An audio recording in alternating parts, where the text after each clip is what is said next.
seconds. Is this where the damn drumming and the music kicks in? Yeah.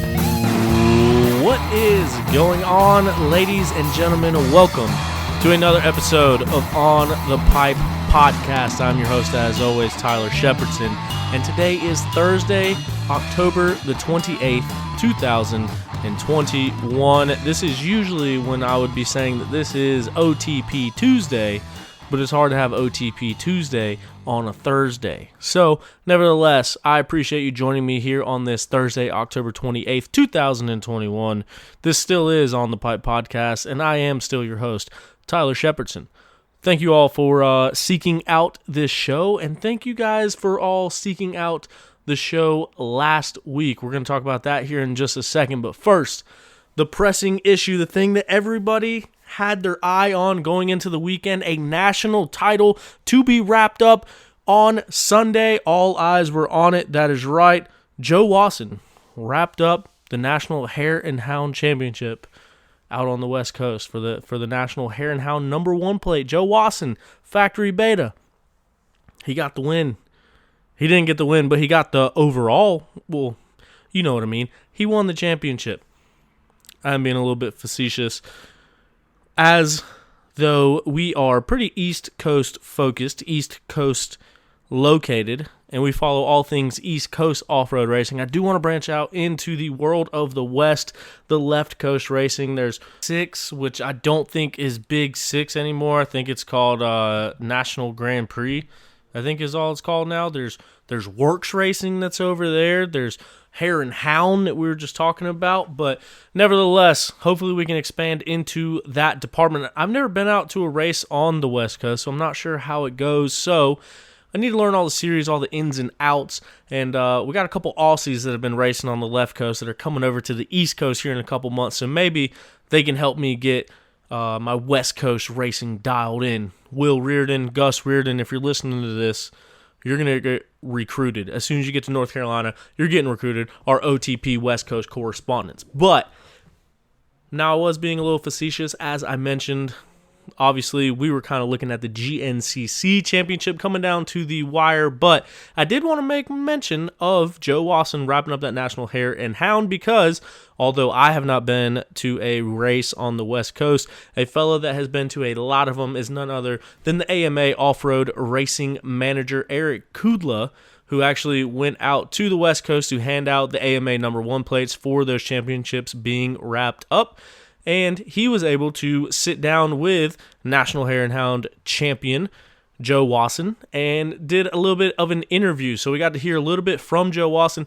It's a really cool interview. This guy has me interested, and I'm going to reach out to him and see if we can get him on the show, because I want to talk to him. He sounds super interesting, and he has a really cool story. He basically quit riding for 10 years, and then his buddy got him a bike, and now he's a national champion in the Hare and Hound series.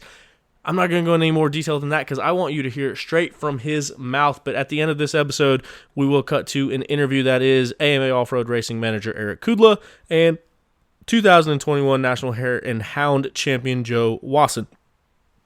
Moving in to the right coast, the East Coast, on this side of things. Going into the weekend, there was a lot of drama. And if you're listening to my voice right now on this particular podcast, chances are you know all about the ins and outs of the drama, because last week we spoke about the ins and the outs and the drama, and that actually caused some more ins and outs of drama for me over the weekend. But I do want to take a moment. I'm not going to beat a dead horse, because at the end of the day, none of that matters. Everything that we talked about is irrelevant, other than the fact that it did happen. I was going to censor myself and not say shady, but there was some shady stuff that happened. All of that is thrown out of the window. That is no longer relevant. The championship ended the way it would have ended no matter what happened. But I do want to say thank you to every single one of you that listened to that episode, especially if you shared that episode. It means a lot to me. That actually opened up some doors for me, getting that out there. And one of the biggest doors that opened is I mentioned on that episode about not being allowed in the booth anymore for Racer TV. I actually had quite a long chat with MX Sports president, I believe is his official title, Tim Cotter. Got off to a little bit of a rocky start. First time I saw Tim on Saturday, we did not have a good conversation. Saturday night after the concert, I was able to grab him and talk to him for quite some time. We sorted a lot of stuff out. We talked about stories back and forth of our accounts of the events. I said my piece, he said his piece. I figured out why I wasn't allowed in the booth anymore. It was because of the National Enduro thing. Now, I got his blessing and his permission. Your boy's back allowed in the Racer TV booth, and I'm super stoked. Now, there was a lot going on this past weekend, so I didn't do it this weekend. Kind of just soaking in the sights and soaking in all the rain that happened. But nevertheless, that was a really good conversation. I'm glad that it happened, and I'm also glad that you guys listened to this show. I think a lot of people that necessarily didn't know about OTP now know about OTP. So I'm hoping that if you are coming back after listening to that show, that you will stick around for a while, because we do these things every single week. And if you are new to OTP, I would highly suggest you go ahead and hit subscribe wherever you're listening to this at. So whether on YouTube, you can subscribe on there. If you're listening through your iPhone on Apple Podcasts, you can subscribe on there. Stitcher, Spotify, anywhere where you can get podcasts, you can listen to On the Pipe podcast. And I really do hope that you hit that subscribe button and follow along with us, because there is no one else that is doing this per se. And what I try to do is give you a look behind the scenes, kind of get some of the information out and what's going on in the off-road world and present that to you. Now, a typical OTP Tuesday, if you've gone back and listened to the other ones, basically what it consists of is a race day recap. So whatever race happened that weekend, we'll go ahead and talk about it in detail, everything that happened. And then usually I try to get between 2 or 3 guests on the show as well. So last week there was no guest on there, because I knew that what I was saying could come out a little bit controversial. So rather than attaching anybody else's name to that, I decided to do that one on my own to make sure that I was the only one that suffered the consequences of the things that I said. But it was largely positive feedback. So for that, I am very grateful. But typically what we will do is have a few guests on the show. The week before that, we had Lyndon Snodgrass, and we also had Ben Kelly. The show before that, we had Stu Baylor and Jonathan Johnson. We've had pretty much everybody on, a lot of the pro riders, minus just a couple really, on the show. So we try to bring that information to you and let you hear their sides of the story, as well as what is going on in the world of off-road. So if you are here, welcome. I hope you stay, and they're not all me just rambling to myself for an hour and a half like you listened to last week. I will point out, though, so if you look at, I can see like all the downloads for the show, and the top 5 most downloaded episodes, 3 out of the 5 of them were 3 out of 5 of the most downloaded shows were Stu Baylor. I finally took control back of my own podcast. The show we did last week is the most downloaded show in OTP history. So I finally took the record from Stu. I think he was 1, 2, 3, and maybe even 5th. So now, the show that I did last week is now the number 1 downloaded episode of OTP in OTP's 4.5-year history, and I have each and every one of you to thank about it. And although does not have Stu on there, it is loosely based around the current events of Stu Baylor, but that doesn't count. We're not counting it. It's my show. I took it back from Stu. No, I'm just kidding.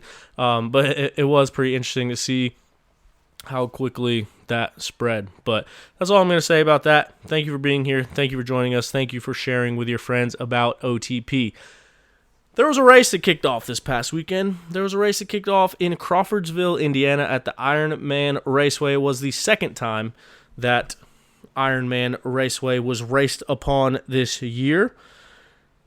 And it was a lot going into this round. The championship was on the line not only in the XC1 class, but the championship was also on the line in that WXC class. And that WXC class was an absolute battle this year. It was Rachel Archer and Becca Sheets that brought it down to the wire. Now, the interesting thing about that WXC class, that with the 4 drops that you get in the WXC class and all the morning class races, you get those 4 drops. So the 9 scoring rounds in that WXC class were nothing but wins and second places. So going into the weekend, Rachel Archer had 2 less wins than Becca Sheets had, but while Becca Sheets had 2 more race wins, all of their other scoring runs are second places. So that left a 2-point gap after all the drops between Rachel and Becca. Going into that race, if Rachel won the race, Becca had to get 3rd or better to win the championship. Going into the final lap of that WXC race, Becca Sheets was in 4th place, 2 minutes behind 3rd place, who was 6 minutes behind 2nd place, who was 10 minutes away from Rachel in that 1st place position. So it was Rachel running out front, Rachel Archer running out front, Rachel Goodish running in 2nd place. I believe it was Corey Steed that was in 3rd place, and then it was Becca Sheets in that 4th place position. Now that is important because with a 4th place finish, Rachel Archer wins the championship. With a 3rd place finish, Becca Sheets wins the championship. So that last lap was nothing but anticipation because in a race like this, you have no idea what is going to happen.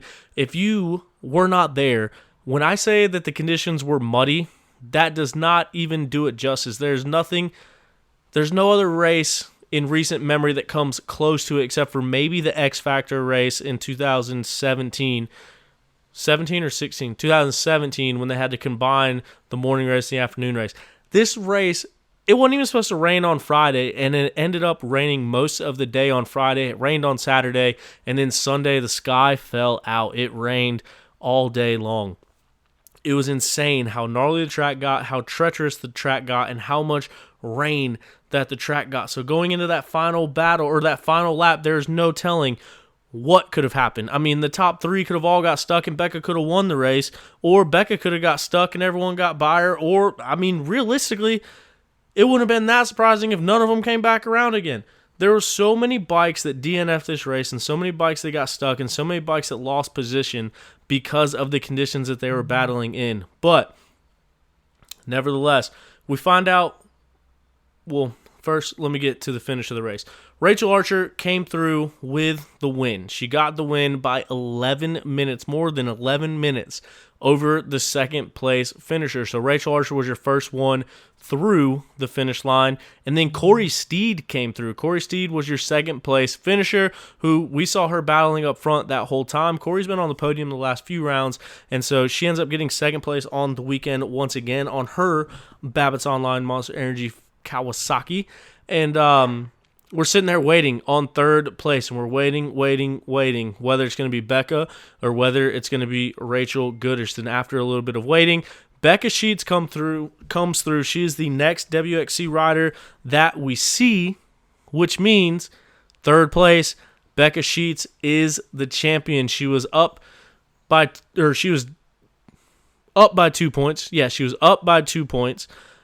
And so getting 3rd place gave her the title. Now, a couple things are significant here. I did not know this at the time, but now that we've seen Rachel Goodish's race report from the weekend, she actually stalled out somewhere in the woods and was trying to get her bike to fire and could not get her bike to fire. So she sat there trying to get it to start up, could not get it, remembered that she saw Yamaha team manager Randy Hawkins back in the woods, said she ran back to Randy Hawkins to try to get his help with it, and then they tried to bump start it, and it still wouldn't start. So then she kind of gave up hope and sat there and waited to be towed out or for someone to come get her.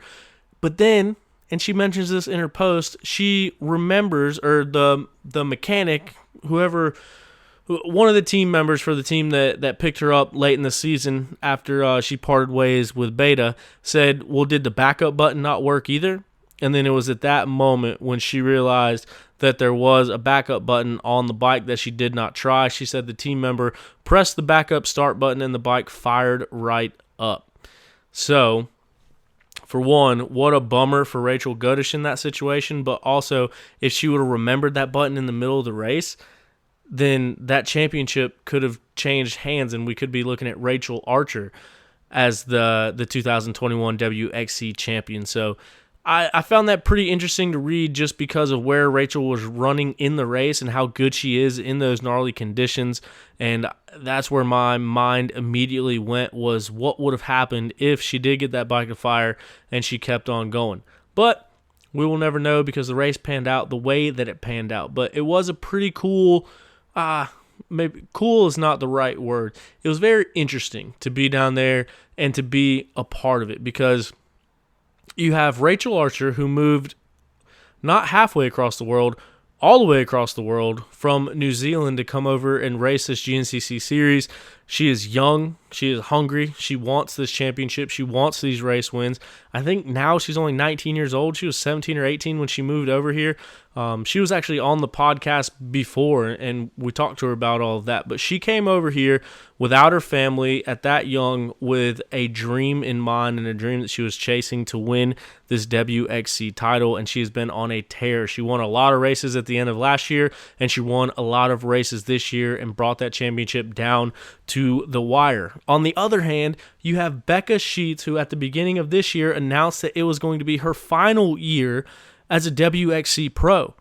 Becca is a girl that has been around this sport for so long. She has done so much for that WXC class. She is the one always pushing the effort to get more WXC riders out there. We've seen in years past where they offer different types of prizes or awards or even money to get people racing that WXC class, and most of the time it's been Becca at the forefront of that, trying to recruit more riders and really build that class up. I mean, there's been times where we've seen the WXC class have 3 or 4 riders on it. There's also been times where we saw the WXC class have 20 riders on it. And Becca has always been one of those people that is pushing for the ladder, pushing for getting more riders into that WXC class and getting more girls out there to step up into that class and race, and really just girls in the sport in general. But with her being her final year, she's been around the sport for so long. She's been racing GNCC for so long. She won the last title before Taylor Jones came over, and Taylor won 3 in a row. And then last year, Becca switched bikes, got off the KTM, got on a Yamaha, and went and dominated last season. It was a pretty dominant season for her. She won that WXC title last year, so that was her second WXC title. And then she came back to defend it this year. So she came back to defend that WXC title, that number 1 plate that she ran all year, knowing that it was her last season that she would be a WXC pro. So going into this final round, you have an awesome story on both ends. The young up-and-comer that moved across the world to chase this dream, and then you got the veteran of the class that is a 2-time champion trying to get her 3rd championship, and oh, by the way, trying to go out on top knowing that this would be her last attempt at getting that championship. So either way, there's reasons to root for either one, and there's reasons to be excited for either one, and I am happy that Becca got that title. And while Rachel was very upset, I think it would have been Becca getting even more upset if that's how the season ended, where it was a mud race and got stuck and knowing it's her last attempt and she ends up getting 4th place and losing the title. I'm sure that would be hard to swallow. But the thing I want to talk about Rachel, she came through the finish line. She was so stoked. She was revving her bike, and then she ended up kind of just tossing the bike there at the finish line. But then we're sitting there, and we're waiting, and we're waiting, and we're waiting. And I'm just kind of standing there watching, waiting to see who's going to come through next. And I'm standing right next to Rachel. And I tell her, like, good job and all that. And we're standing there, and a couple minutes go by, and she's just kind of, like, pacing. And you can see, like, the worry on her face. And the thrill of winning the race kind of went away within a couple minutes. And then it turned into, all right, where are these girls at? And so I noticed her kind of pacing back and forth. And I said, Rachel, how slow is time moving for you right now? And she just looked at me and like kind of rolled her eyes. And she's like, it is taking forever. And she kind of paces back and forth a little bit. And then she turns around and goes, where are these girls at? Because she knows that her title is depending on who comes through that scoring line next. And with these conditions, there's no telling who that could be. So Corey Steed comes through. Obviously, that means Rachel Goodish is no longer in second place. So now the anticipation builds up even more. Obviously, Corey got past Rachel Goodish. Did Becca get past Rachel Goodish? Or is Rachel Goodish right on the heels of Corey Steed? So we're sitting there waiting, and Becca comes through in third place. She knows she's in third place. She knows she has the championship. Puts the bike on the rev limiter, starts celebrating, and I wanted to get the shot of Becca, and I wanted to soak that moment in as far as just seeing the emotion in her winning that third championship and going out on top. But then I turned around, and Rachel Archer was gone. I was like, oh, well, that's weird, because I never saw her when Becca came through. But then I turned around shortly after, and Rachel was gone. We sit down there a little bit, and people are coming through, and everyone's talking, and Becca's doing interviews, and told her congratulations and everything. And then where I was walking back to the camper, I had to walk right past the podium, and I walked past the podium, and Rachel Archer's helmet was in the dead center of the podium, and her bike was leaned against the podium, and she was at a nearby tent just standing there pretty much by herself, just staring at the podium. And I don't know why. I can't explain it. I don't know why, but that was such a powerful moment, because here she is knowing that there was a chance she could win the title today. She won the race by 11 minutes. She did her part. And then as soon as Becca came through in that third place, she kind of just wanted to get out of that situation. And like I said, helmet, dead center, right there in the middle of the podium, and bike leaning against the stage, and her just staring at it. And I don't know what was going through her mind. I can only assume what was going through her mind, but I went up and talked to her for just a minute there. And, I mean, in a situation like that, it's really not any of my business too, but I don't know. I don't know where I was trying to go with that situation. Just kind of wanted to point it out, because it was a pretty powerful scene to see her bike like that, and see her helmet like that, and see her waiting on a podium with no one around and no one there, just waiting. So I think Rachel Archer is going to be the one to beat in that class.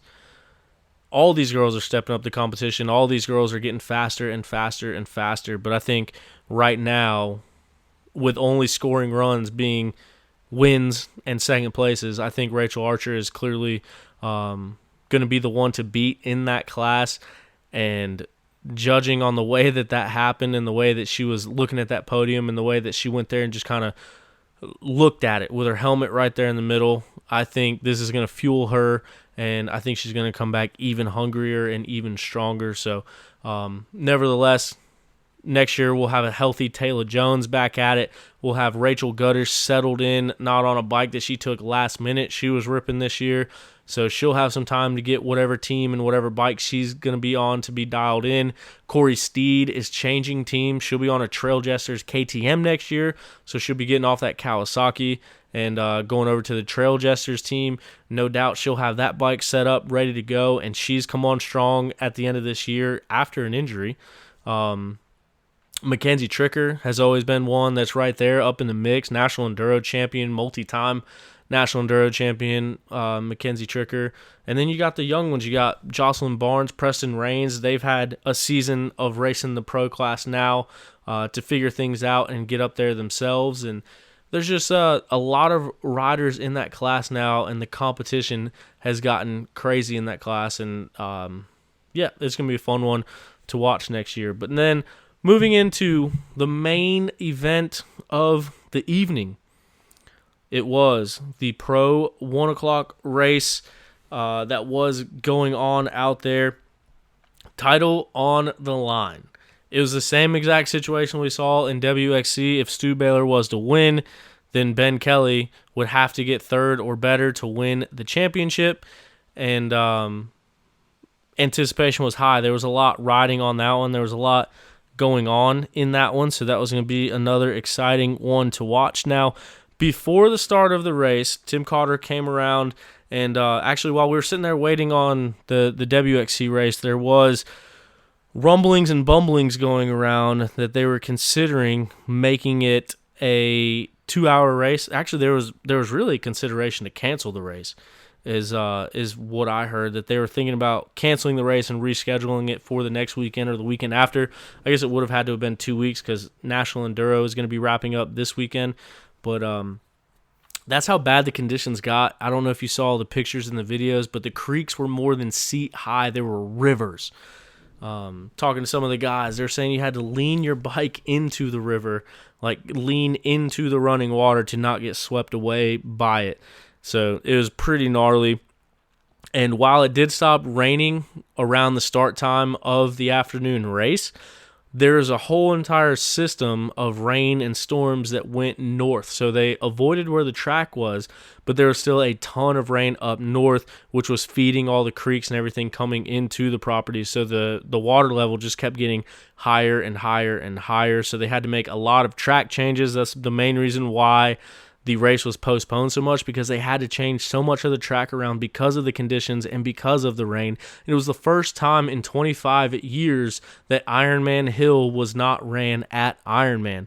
So instead of going through the creek, which would have swallowed riders, and then going up the hill in the conditions that there was, the riders actually ended up going up onto the road and using the road to go over the bridge and bypass Ironman Hill, which in the history of Ironman had not happened. So really a lot of stuff had to come together. A lot of the mileage of the track ended up getting taken away just to make sure that this race could happen. And I think one of the main reasons for not postponing it is because of everything going on and because of how close the championship was, and frankly probably because of how many damn riders and fans there were out there in Crawfordsville, Indiana, because that place was packed just as it always is. But before the race, they come around and they're saying, first of all, we're not going to do 3 hours. We're running out of daylight, and these conditions are pretty tough.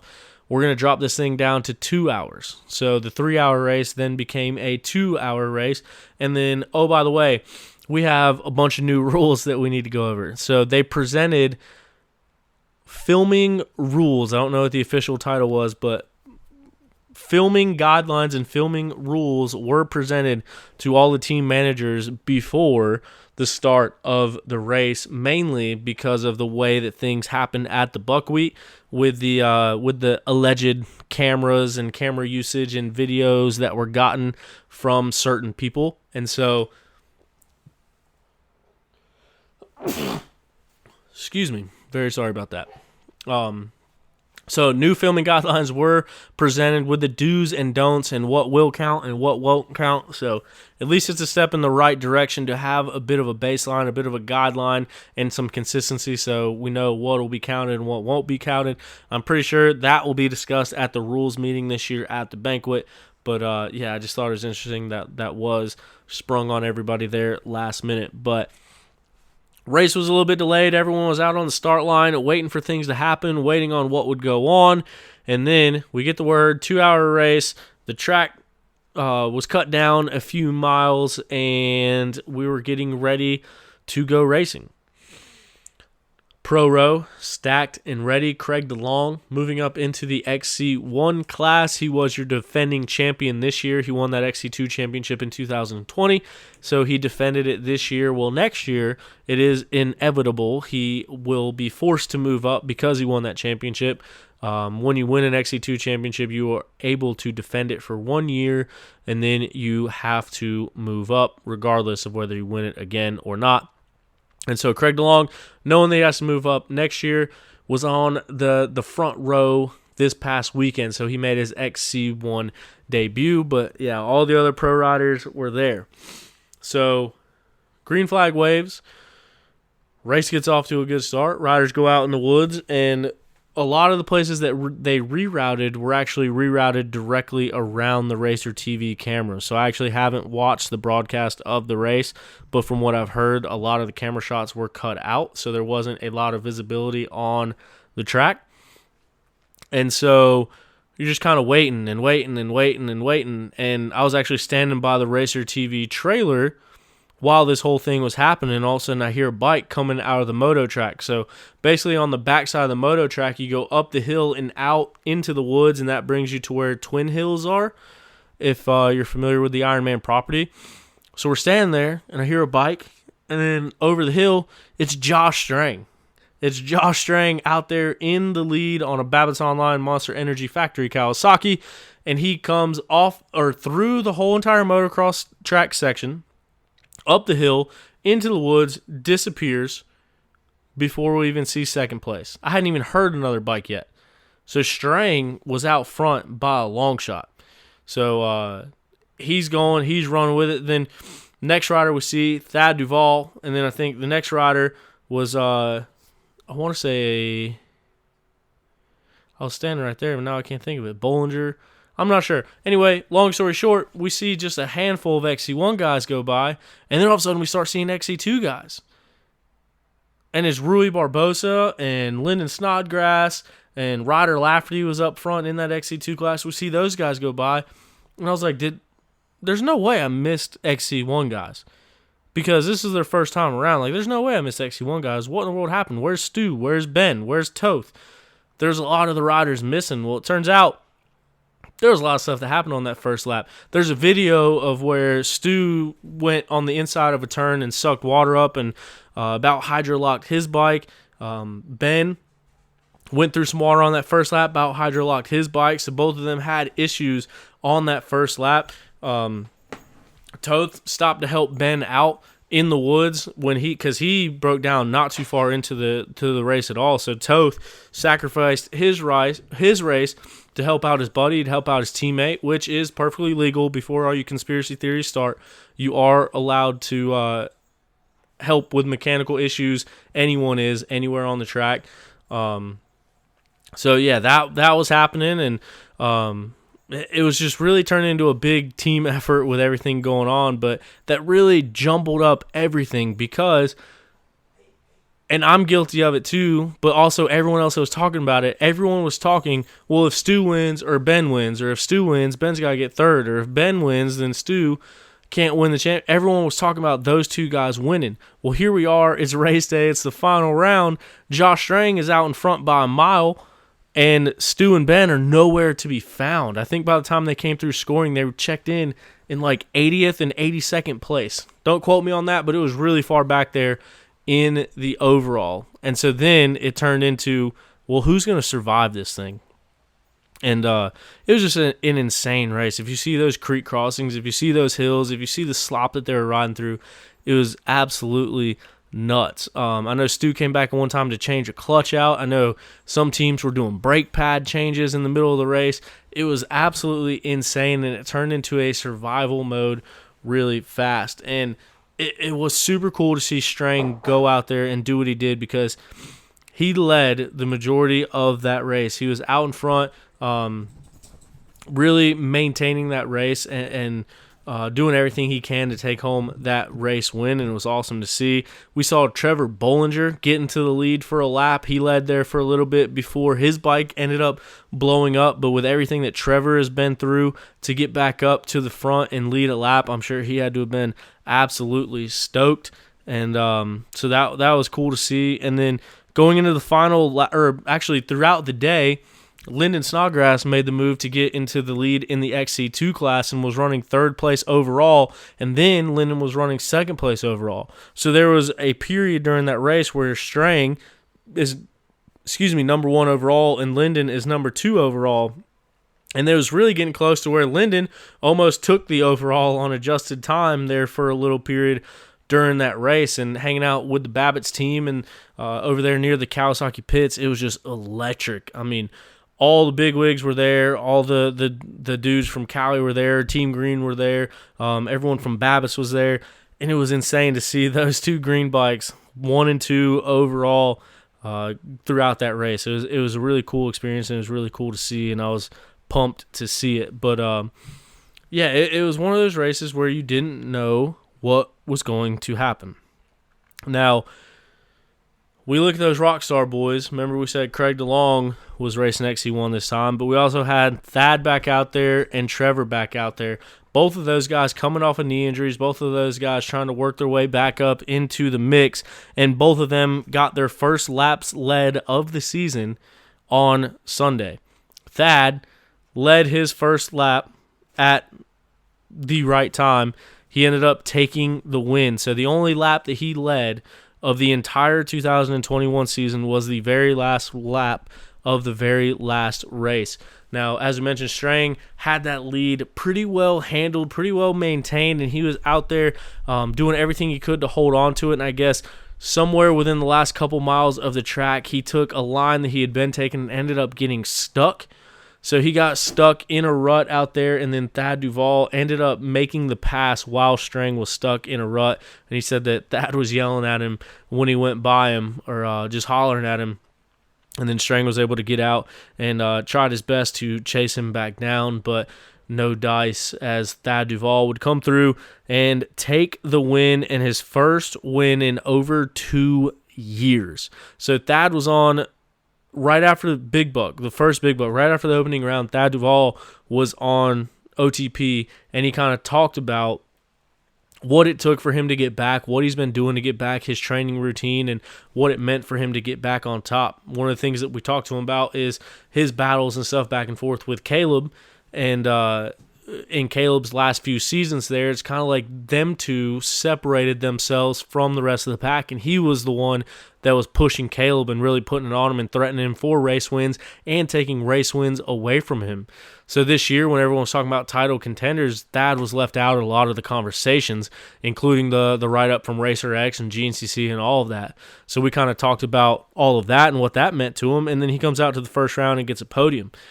Now, that was a little bit short-lived. It's not like we saw Thad on the podium week in and week out, but for him to come in to that last round, stay right there with Strang, and unfortunately Strang had that bad line and got caught, and that's where Thad ended up making the pass. So it wasn't like racing, like running him up high in a corner or chasing him down. Unfortunately, Strang did get stuck, but nevertheless, Thad was there to capitalize on it and got that win. It was like 750-something days, 760-something days. More than 2 years it's been since Thad Duvall won a race. But yeah, I was pumped for the Cali boys. I wanted to see them take 1 and 2 overall. I think that would have been really cool to see. I don't know if any team has gotten first and second place with XC1 and XC2 classes. There's only been a handful of XC2 riders that have even gotten second place overall, but Strang was one of the title favorites coming into this season. And so it's kind of been an up and down year for him. There's been a lot of mechanical issues that were out of his control.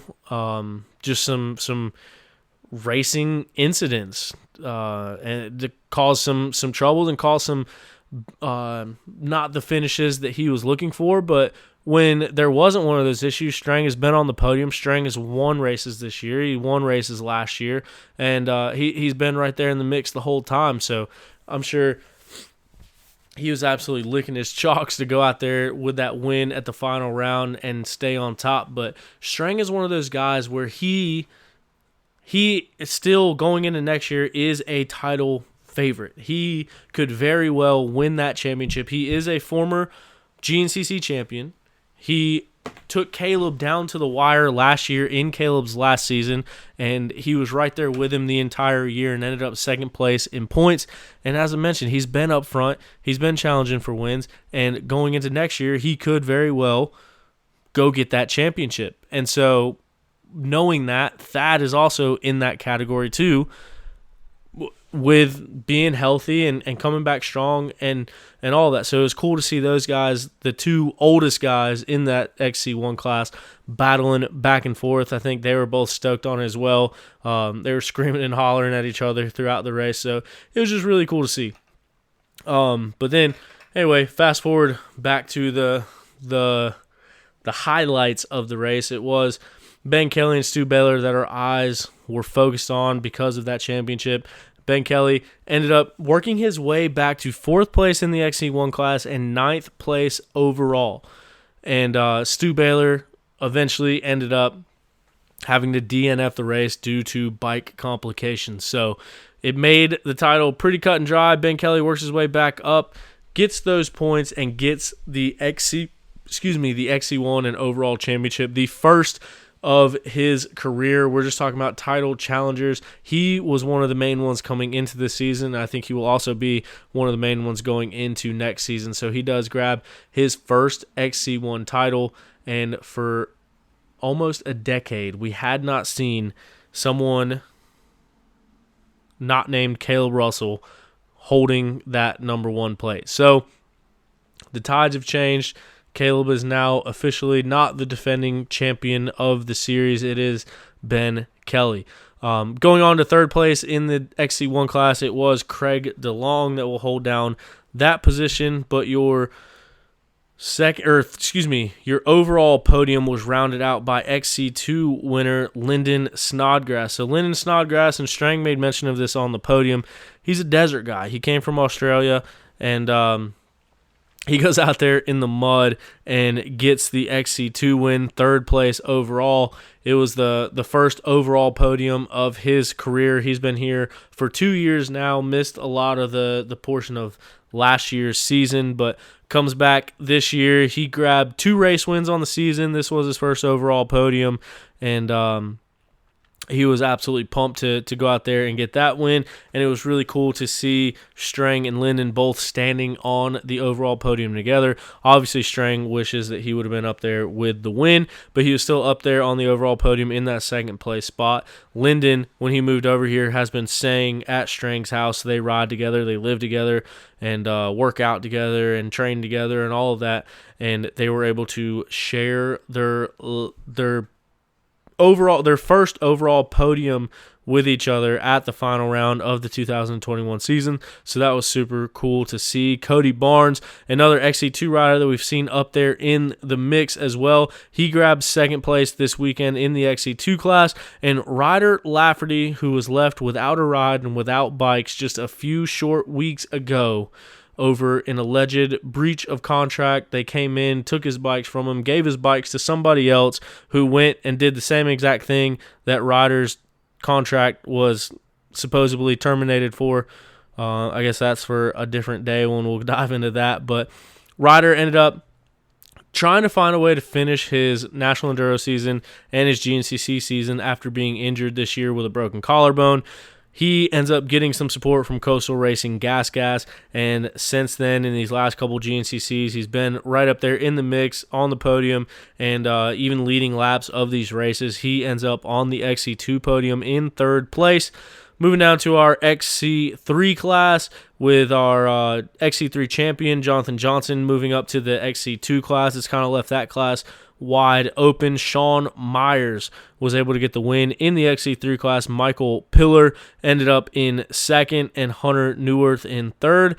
Michael Pillar was the one that you see. There's a video of him in a creek taking his air filter out and wringing that thing out, trying to get as dry as he could before putting it back into his bike and working his way into a second place class finish. And I want to say 15th overall on the day, which is pretty insane when you think about it. Top overall amateur was Tristan Landrum, which I am just now realizing I did not put in my post.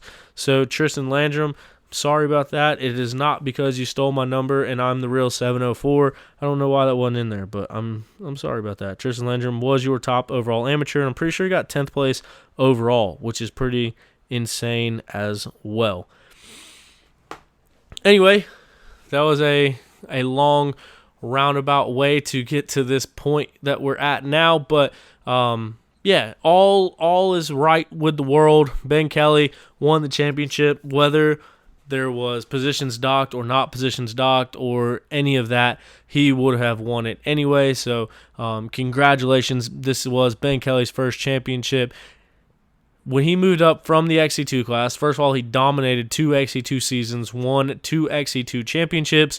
He wrapped one of them up 4 rounds early. and then moved into the XC1 class for the final 3 races of the season. He won 2 out of those 3 races, so we knew right away he was going to be a contender.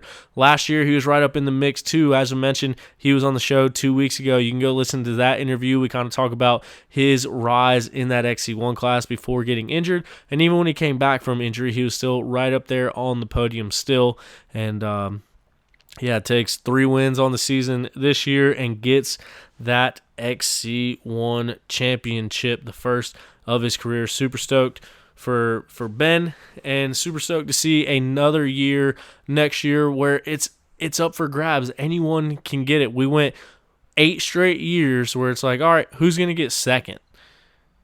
And now it's anyone can win it. It's up for grabs, and that was actually one of the cool things. There's a lot that I want to talk about this in this show, but I just don't know how to cram it all in there. So I'm sorry if I got a little bit rambly, but one of the things of the weekend is that Caleb Russell actually raced the morning race. So we saw Caleb Russell back on a bike racing in the 10 a.m. race. He actually grabbed the whole shot in the industry class, but I got to talk to him for a little bit, and I asked him, I said, man, is it weird being here at the final round? He's like, no, what do you mean? I've been at all the rounds. And I was like, well, I mean, you won this thing 8 times in a row. This is the first time that you're going to see it change hands.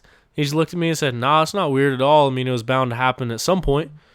And I don't know. It's just he was very nonchalant and relaxed about it. But I thought that was pretty interesting and where his kind of headspace was at going into this weekend. But, I mean, Ben is someone that he knows very well. I mean, they were teammates, and I guess they are still teammates to some aspect now because Caleb helps out with that KTM team. So, I don't know. It's an interesting dynamic. One of the other things I looked up for the season was who led the most laps. I kind of did some tallies. So Stu led 34 laps this season, and at the Mountaineer and at the Hoosier, Stu led every single lap of those 2 races and got the wins there. So 34 laps led 2 perfect races where he led every lap of the race.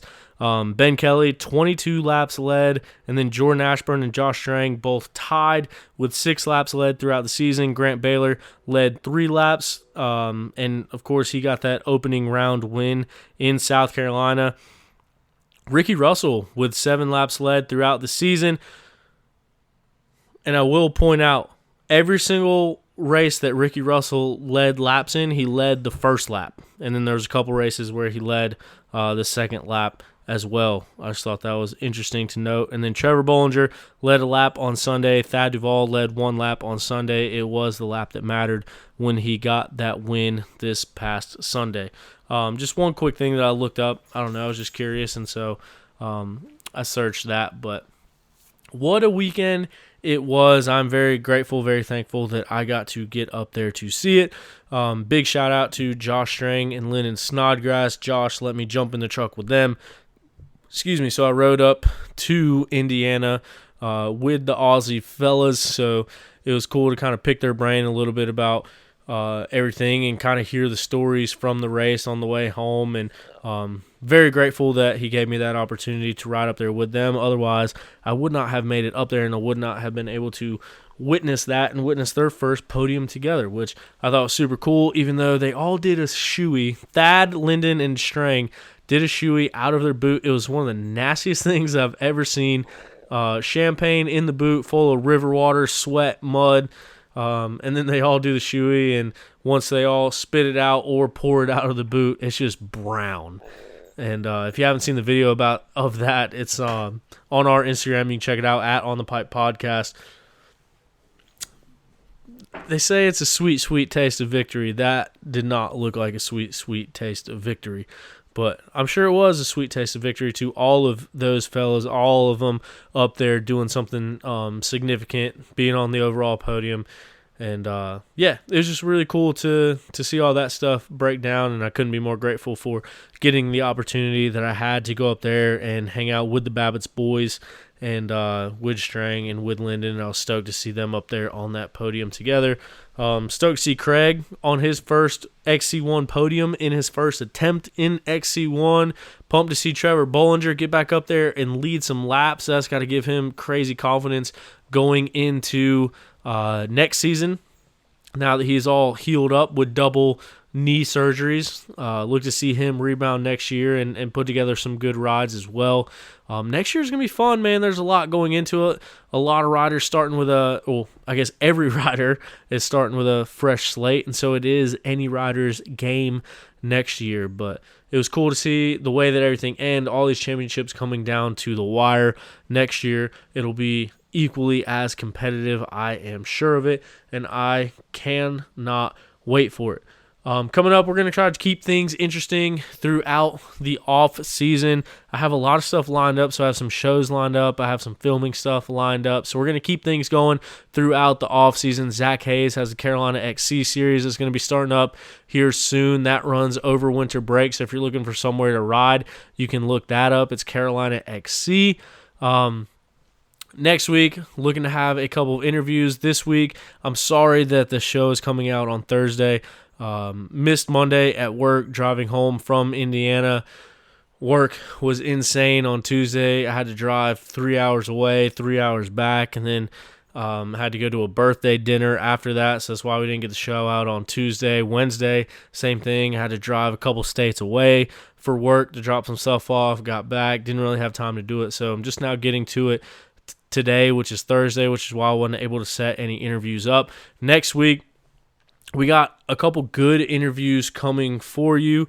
I don't want to give one of them away because I'm still waiting to confirm it, but I do believe that we will have Axel Hodges on the show. Reached out to him a little bit. He was at Ironman once again. He raced the morning race in the industry class. Almost got the whole shot on Caleb Russell. Got the jump on him and got to the first turn first, but left the door open in the second turn, which is where the whole shot line is. But Axel Hodges, it was absolutely sick to be able to hang out with him for a little bit. He obviously sponsored by Monster Energy and Kawasaki, so naturally when he's at the GNCC races, he's with the Babbitts Online boys down there in the Monster Energy Kawasaki team. So it was cool that kind of hanging out with those guys, got to hang out with Axel a little bit, got to talk to him quite a bit, helped him film some of his stuff for his vlog, so his vlog should be coming out soon.